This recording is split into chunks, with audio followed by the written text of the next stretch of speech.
কোনো রোগ ভালো না হলে রমজানে কোরআনের একটি আয়াত পড়ুন, আল্লাহ তাআলা আপনাকে সুস্থ করে দিবেন। আমরা অনেকে অসুস্থ আছি, অনেকেই এই অসুস্থতার নিয়ামতে পড়ে আছি। যদি আপনি বেশি অসুস্থ হয়ে পড়েন, কোনো চিকিৎসায় কাজ হচ্ছে না, আপনি একটি দোয়া পড়বেন। এই দোয়াটা হযরত আইয়ুব আলাইহিস সালাম পড়েছিলেন। আল্লাহ তাআলা দোয়াটা কোরআনের ভিতরে কোট করে দিয়েছেন।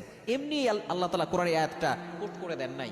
যদি আপনি এটা ইফতারের পূর্বে এবং সাহরির সময় পড়তে পারেন, আল্লাহ পাক রব্বুল আলামিন কোন নিয়মে পড়লে আল্লাহ তাআলা আপনাকে সুস্থতার নিয়ামত দান করবেন, আমি আপনাকে নিয়মটা বলে দিব। আমরা অনেকেই কিন্তু অসুস্থ আছি। বিশেষ করে আইয়ুব আলাইহিস সালাম 18 বছর ধরে অসুস্থ ছিলেন। তিনি আল্লাহর কাছে একটা দোয়া করেছিলেন। এই দোয়াটা আল্লাহর কাছে এতটা ভালো লেগেছিল, আল্লাহ পাক রব্বুল আলামিন আইয়ুব আলাইহিস সালামকে সুস্থতার নিয়ামত দান করে দিয়েছিলেন। তার শরীরে পোকা হয়ে গিয়েছিল, প্রত্যেকটা জায়গায় জায়গায় পোকা হয়ে গিয়েছিল।